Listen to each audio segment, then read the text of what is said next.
कभी सोचा है कि कुछ लोग अपनी बात इतनी आसानी से कैसे मनवा लेते हैं? तो आज हम इसी कला को समझने वाले हैं, लेकिन एक नैतिक नजरिए से। अक्सर ऐसा होता है ना कि हमारे पास बेहतरीन आइडियाज होते हैं लेकिन कोई सुनता ही नहीं, या हम लोगों को किसी काम के लिए मोटिवेट ही नहीं कर पाते। ये फ्रस्ट्रेशन हम सबने कभी ना कभी महसूस की है। लेकिन सोचिए, अगर ये किसी को अपनी बातों में फंसाना या कोई चालाकी नहीं, बल्कि कनेक्शन बनाने और लीडरशिप के लिए एक सुपर पावर हो, एक ऐसी सुपर पावर जिसे सीखा जा सकता है। चलिए आज इसी सुपर पावर के राज को खोलते हैं। सबसे पहले तो ये समझना जरूरी है कि प्रभावित करना और हेरफेर करना ये दो बिल्कुल अलग अलग चीजें हैं। देखिए, जब हम नैतिक रूप से किसी को प्रभावित करते हैं तो वो एक कोलैबोरेटिव प्रोसेस होता है। इसमें हम दूसरों का सम्मान करते हैं। वहीं दूसरी तरफ हेरफेर में जबरदस्ती होती है, किसी को एक खास नतीजे के लिए मजबूर किया जाता है। असल में ये रिश्ते बनाने और दीवारें खड़ी करने के बीच का फर्क है।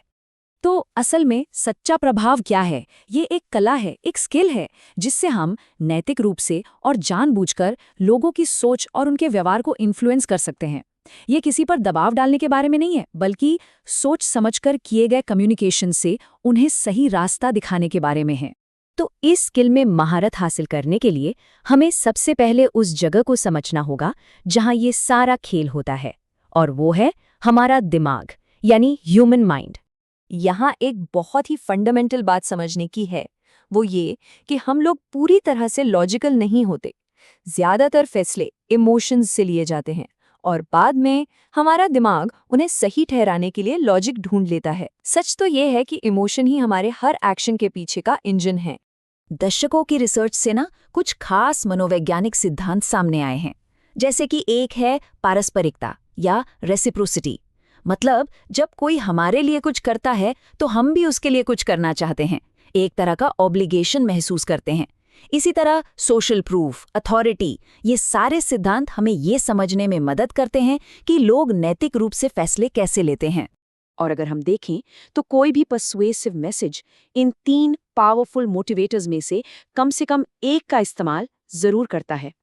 कुछ बेहतर पाने की इच्छा, कुछ खोने का डर, और सबसे जरूरी, जो इंसान वो बात कह रहा है उस पर विश्वास।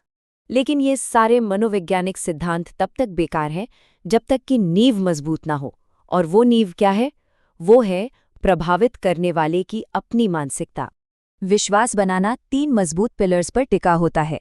पहला, प्रामाणिक बने, यानी ऑथेंटिक रहें, जो हैं जैसे हैं वही दिखाएं। दूसरा, सहानुभूति दिखाएं, दुनिया को सामने वाले की नज़रों से देखने की कोशिश करें।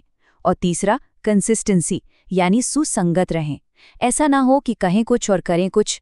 आपके शब्दों और कामों में तालमेल होना चाहिए। और एक बात हमेशा याद रखनी चाहिए कि सहानुभूति कोई कमजोरी नहीं है। सच तो ये है कि ये पर्सुएजन की कला में एक सुपर पावर की तरह है। यही वो चीज़ है जो सामने वाले के दिमागी दरवाजे खोलती है, किसी भी तरह के विरोध को कम करती है और उन्हें ये महसूस कराती है कि हाँ, कोई है जो उन्हें सच में समझ रहा है, उनकी बात सुन रहा है। तो ठीक है, जब मानसिकता सही हो, विश्वास की नींव मजबूत हो, तब हम अपने मैसेज को सही शक्ल देने के लिए कुछ पावरफुल और नैतिक तरीकों का इस्तेमाल कर सकते हैं। चलिए अब जरा अपनी प्रभाव डालने वाली टूल किट पर एक नजर डालते हैं। इस टूल किट का सबसे असरदार टूल है फ्रेमिंग। इसका सीधा सा मतलब है कि आप किसी जानकारी को लोगों के सामने रखते कैसे हैं, उसे प्रेजेंट कैसे करते हैं। अब जरा इस उदाहरण को देखिए। ये दोनों बातें स्टैटिस्टिकल रूप से एक ही हैं, लेकिन महसूस बिल्कुल अलग होती हैं, है ना? एक तरफ है इस प्रोसीजर में बचने के 90% चांस हैं, जो उम्मीद जगाता है, और दूसरी तरफ है इस प्रोसीजर में मरने के 10% चांस हैं, जो डर पैदा करता है। यही है फ्रेमिंग की ताकत। अच्छा, इस टूल किट में कुछ और भी जरूरी औजार हैं, जैसे 3 का नियम, क्योंकि 3 के ग्रुप में बताई गई बातें लोगों को ज्यादा आसानी से याद रहती हैं। फिर आता है कहानी सुनाना।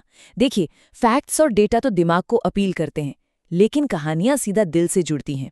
और हाँ, रणनीतिक सवाल पूछना, मतलब लोगों को हुक्म देने के बजाय ऐसे सवाल पूछना जो उन्हें खुद सही दिशा में सोचने पर मजबूर करें।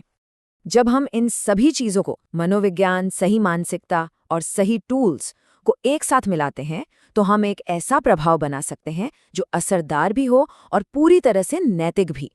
तो इस फॉर्मूले को हमेशा याद रखना है। मनोविज्ञान की समझ प्लस सही मानसिकता प्लस सही टूलकिट, और इसका नतीजा होता है एक सच्चा और नैतिक प्रभाव। एक बात हमेशा याद रखनी चाहिए, सच्चा प्रभाव विश्वास पर बनता है, तिकड़म या चालबाजी पर नहीं।